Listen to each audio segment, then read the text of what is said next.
Hey everyone, welcome back to the show. Mark here, and as always, I've got Jenny with me. How's it going, Jenny? Doing great, Mark. Always excited to dive into another tech mystery. And today's topic. It's a big one, right? It is. We're talking about something that's been affecting, well, pretty much everyone trying to get their hands on new PC parts lately. The great hardware shortage of the 2020s. The shortage. I've heard so much about it. My friend's been trying to build a new gaming PC for months, and he's having zero luck finding a graphics card that doesn't cost an arm and a leg. Right? It's wild out there. So let's break this down. What's the root of this whole mess? Okay, so from what I understand, it all starts with something called the global chip shortage. Basically, there aren't enough semiconductor chips to go around. Exactly. These chips, they're in everything. Your phone, your car, and of course, all the parts that make up a computer. CPUs, GPUs, you name it. So why aren't there enough? Did the chip factories just, take a long vacation? Haha, I wish it were that simple. It's a perfect storm of a few things. First off, when the pandemic hit, everyone suddenly needed more electronics. Work from home. Online school. More time for gaming to entertain yourself. Oh yeah, everyone and their grandma was suddenly in the market for a new laptop or webcam. Precisely. And at the same time, those same chip factories had to slow down or even temporarily shut down due to lockdowns and safety measures. So, demand went way up while supply went down. It's like when everyone rushed to buy toilet paper, but for computer chips. Great analogy, Jenny. But it's not just that initial wave.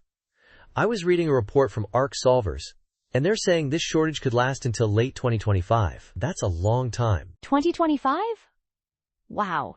So it's not just a temporary blip. Nope. It takes years to build new semiconductor factories.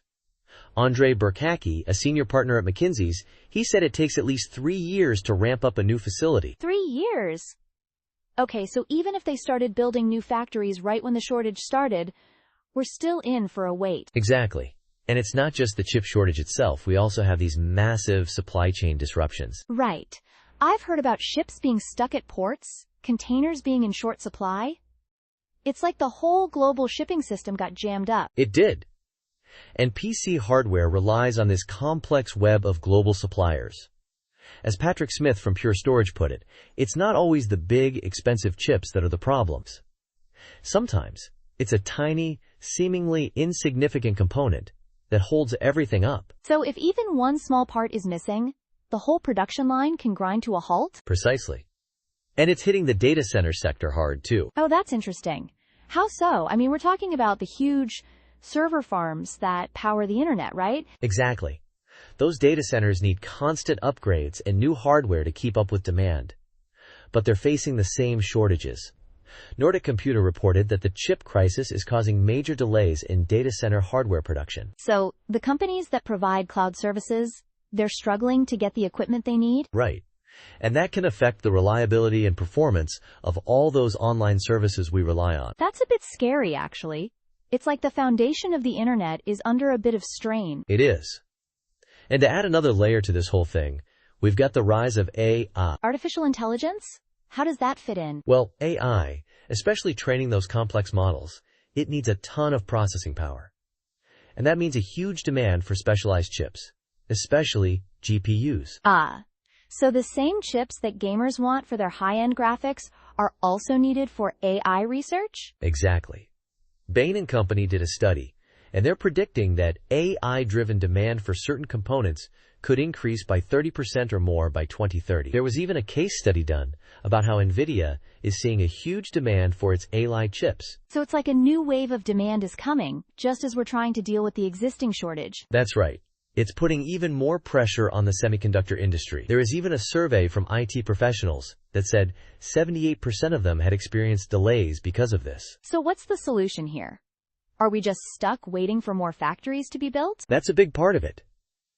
Governments around the world are investing in domestic semiconductor manufacturing, trying to reduce reliance on a few key regions. I guess that makes sense. Spreading out the manufacturing could make the supply chain more resilient. It could. But there's also a risk of overcapacity in the long run. It's a delicate balance. So, what should the average person do if they need to upgrade their PC now? Just wait it out? Well, it depends on your needs. If you can hold off, that might be the best option. Prices are inflated right now, and availability is limited. But what if you can't wait? Like, what if your current computer is on its last legs? Then you might have to get creative. Maybe consider used parts, or look at alternative technologies. Some companies are exploring ARM-based processors, for example. ARM-based? Like the chips in smartphones? Exactly. They're becoming more powerful, and they could offer a viable alternative in some cases. The user feedback and community insights in the report show that most people are frustrated with these prices. That's a big shift, though.